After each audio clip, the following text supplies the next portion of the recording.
Good morning.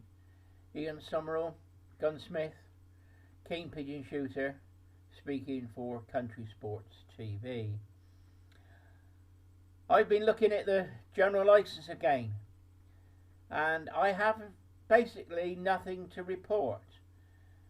The English Nature have put up a few. They put up GL31, which was the general license for pigeon shooting, and they've also put up one for carrion crows, which is GL26. Now I urge you all to go on to the English Nature website and read the licenses. They have changed. They used to be 4 pages long and everybody sort of half understood them. They're now 9 pages long, and there's lots of rules and regulations that have been put in. I personally cannot see the need for a general license. Pigeons and crows were always considered pest birds. That's why we were allowed to shoot them. When they did the Countryside and Wildlife Act in 1981, they added a list of birds that could be shot at any time. Killed and taken, it says on the act. They included pigeons, crows, magpies, jays, and starlings. Starlings used to be on the original general license, but they have been removed from the general license. So the general license doesn't cover starlings anymore. So you would naturally assume that the starling is now a protected bird. But we have a problem. The protected birds in the Countryside and Wildlife Act are Schedule 1, Part 1, along with robins, blackbirds, etc. I cannot find evidence, and I ask you to go and try and find it, where the starling has been put on the protected list. If it's been taken off the list of birds that could be shot at any time, or taken off the general license to allow that, then it should have been added to the protected species list. And I don't believe it has.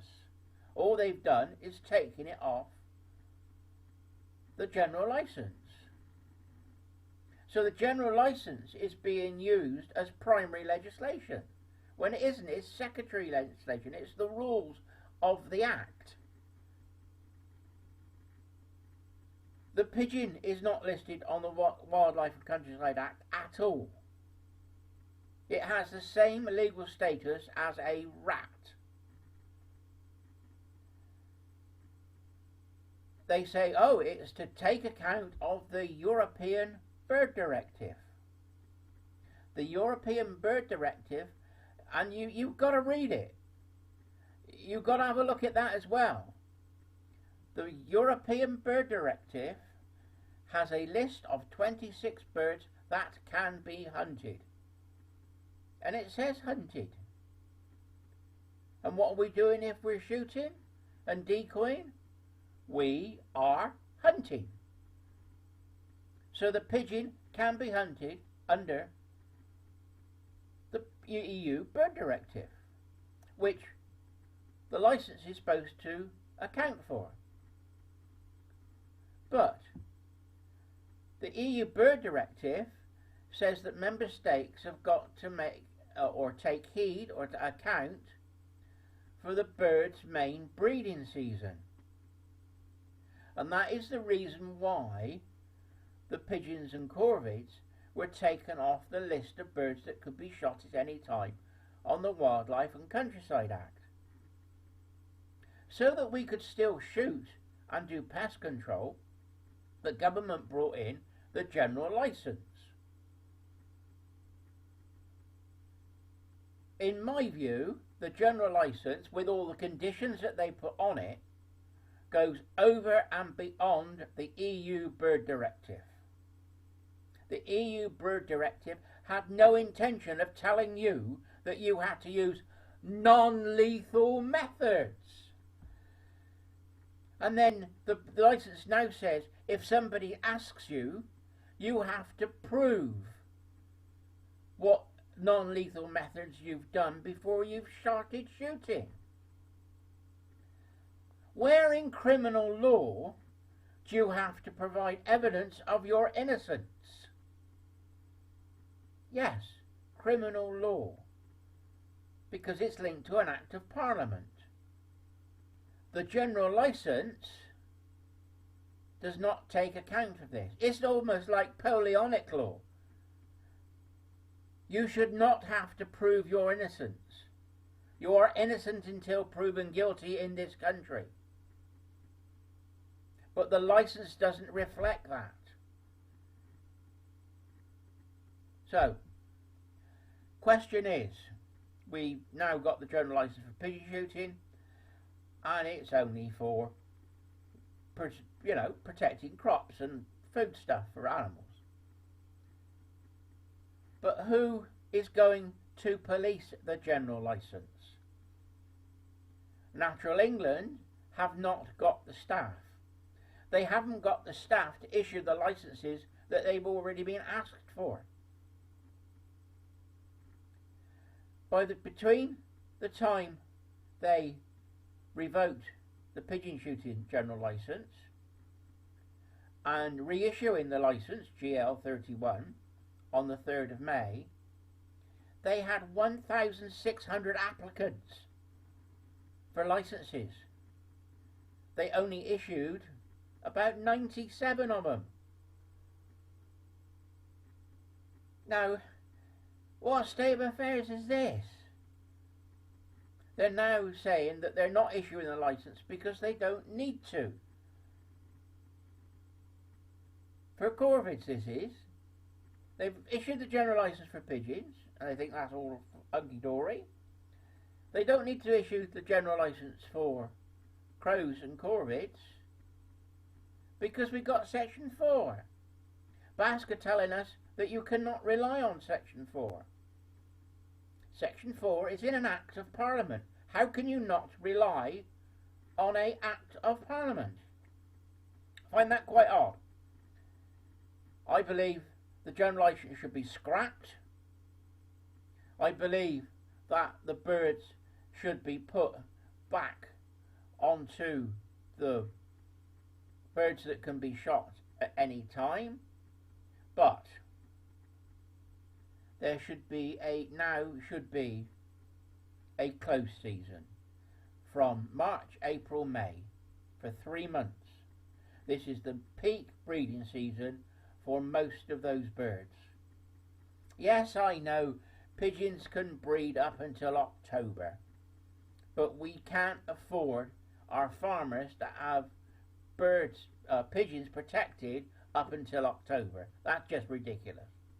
Peak breeding season for pigeons is March, April, May.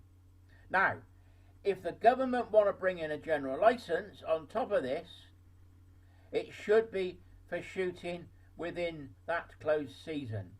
I personally am not in favour of a closed season for pigeons, but I think this is the only way out for us now. I'm trying to come up with solutions to help everybody. And if pigeons are still a pest in March, April, May, which they can be, if we've had a bad winter and the rape hasn't grown, pigeons can be on rape in the first weeks in March until it gets going again.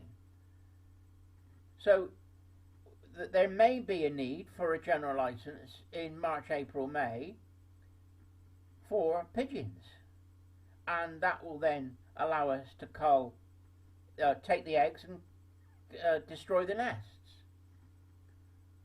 But this all needs to be thought out. We've got licences, and it's all one size fits all, and it doesn't go like that. It's one size fits all for the whole of England. Down in Cornwall, they start shooting pigeons on stubble in June. Yeah, up north in Derbyshire, they may not be harvested until August. It's all according to the weather conditions when the seed was planted. So one size just doesn't fit all. It's a complicated subject. But the basic principle is the pigeon and corvids are pest birds and they need to be controlled. As I've shown in my last video, the pigeon population, and I'll put the little chart up here from the British Trust for Ornithology, the bird population has grown by almost 50% over the last 20 years. So the bird does not need protecting. In fact, you could argue that we have not been shooting enough pigeons to maintain a balance. And the bird directive talks about maintaining bird populations. Maintaining bird populations means keeping the population and also controlling bird populations that are getting out of control. So, I'm sorry I haven't got any concrete facts to give you, but it's just all speculation and all up in the air.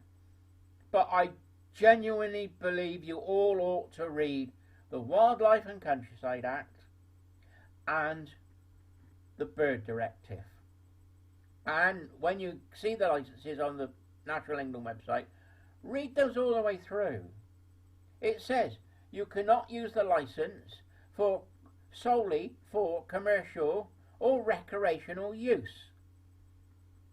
Well, how else do you use the license? You were either paying for pigeon shooting, which is now illegal under the license. You're either paid for pigeon shooting as a professional pest controller, which is also now illegal under the license, or you're doing it as a pastime or hobby or as a volunteer for the farm, which has also become outlawed by the license. Well, really, you shouldn't be. It says solely for, but what does that mean? You know, has anybody thought this through? More questions than answers I've got, and I'm not getting any answers. Anyway, this is Ian. Just a quick update on the general license, and as they say, watch this space.